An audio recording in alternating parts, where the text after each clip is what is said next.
Sabihin mo nga, pati ikaw ayaw mo sabihin eh. Ano pa nangyari? Sasabihin ko na. Buntis si Sheena. May boyfriend si Sheena? It's complicated. Aalis na sila ni Tita Minerva at magpapakalayo. Baka nga wala na sila dito eh.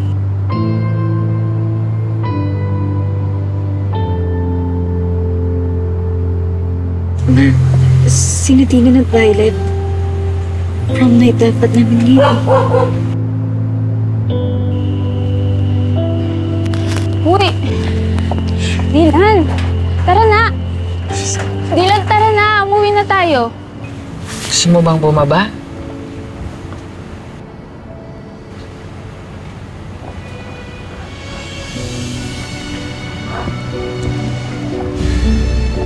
Hindi na po, Ma. Huwag ka mag-alala, anak. Mag-uumpisa tayong muli. Ikaw, ako, at ang baby angel natin.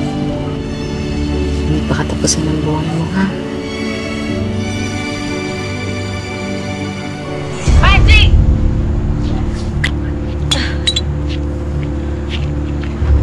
Hoy!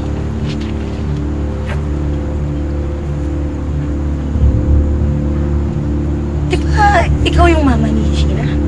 Buti naman nakilala mo pa. Huwag na tayo magpaligoy-ligoy pa. Alam kong ikaw ang sumubutahe sa scholarship ng anak ko. Bakit pa kang ginugulo mo yung buhay niya? Ma'am, wait lang po ah.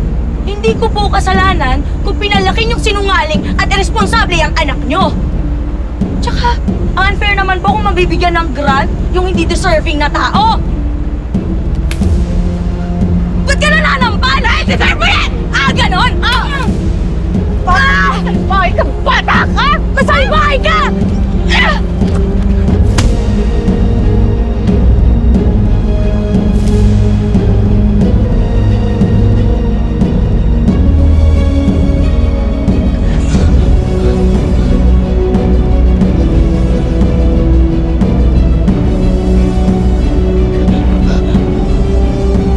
Banji! Nakikipagtago-taguan pa, oh. Uy! Marky! Anong ginagawa mo dyan? Marky! Marky! Nangyari sa'yo? Umihilang ako saglit. I'm in big trouble, Marky! Ang big trouble pa, bilis. Marky!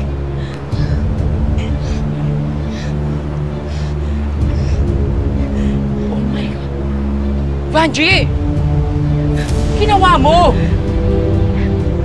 Marky, di ko ginawa yan. Marky, ano gagawin ko? Marky, Marky.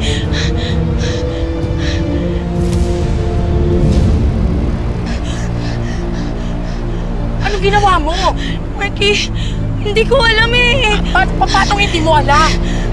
Marky, malis tayo dito. Marky, Hindi tayo pwedeng umalis! Marky, Marky. Tatawag tayo ng pulis at ambulansya! Marky, ayoko makulong. Marky.